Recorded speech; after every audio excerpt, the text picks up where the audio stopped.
My goodness me, these are doing well, aren't they? These are marshmallow. Absolutely stunning. I've already shown you the sweet peas, which are doing really well. So let's go and have a look at the other hardy annuals. Here we have the cornflowers, looking absolutely massive. Cornflowers, like AMMI, are light sensitive, so once the days get a little bit longer, they'll be triggered into flowering. So that's the trick. We want them to grow as tall as they can before that happens. The larkspur are doing very well. Not quite as tall, but they flower a bit later for me. So they're well on track. Look at that. Super duper. These are the AMMI MAJUS. Again, they are light sensitive. So they will flower in early summer, no matter what you do. So again, the idea is you grow the plants early, autumn jumpstart them if you possibly can, and then you'll have the biggest plants possible for the most amount of stems. What a whopper! I may as well show you everything. So this is the wild carrot. It's looking really healthy, right on track. Flowers a tiny touch later than the AMMI. This dry weather is right up their street. They really are not keen on wet foliage. So they're looking very happy indeed. Now these guys are going to flower first for us. This is the sweet rocket. They needed to be sown in the autumn because they need a period of cool growing conditions to flower properly.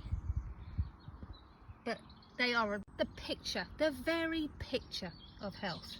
So hopefully yours are too, if you've been growing along with me. So exciting. This is Orlea grandiflora. This is what they should be looking like at this stage in the season. Absolutely fantastic. These are the Nigella. I'm trying to get as close as I can for you. So these are the Nigella. They can look freakily like the larkspur, but they are a little bit more slender and a little bit more delicate with the ferny foliage. Come back over to the larkspur for you, just so you've got a comparison, in case you're scratching your head and you're wondering if it's larkspur or if it's Nigella. Very different flowering patterns, so you want to be able to tell the difference and plant them separately. Goodness me, look at the snapdragons. They've just quietly been growing away, minding their own business. Look at that branching. Absolutely incredible. Don't worry if yours aren't as big as mine, they'll just flower a tiny bit later. Now this is the area under the trees where the daffodils are. Can you see what I mean now?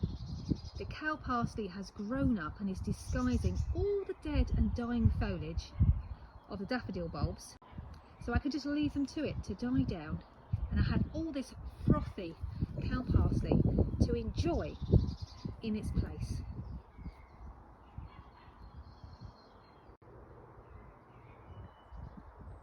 Now this is honesty, and just like the cow parsley, I seeded it just once and it's been coming back on its own ever since. Now it is predominantly purple when it used to be a mix. I've got one white plant here, so I think I might have to intervene and sow some more seeds this year to balance it out. But saying that, the purple is beautiful and it's a lovely contrast to the cow parsley just behind it.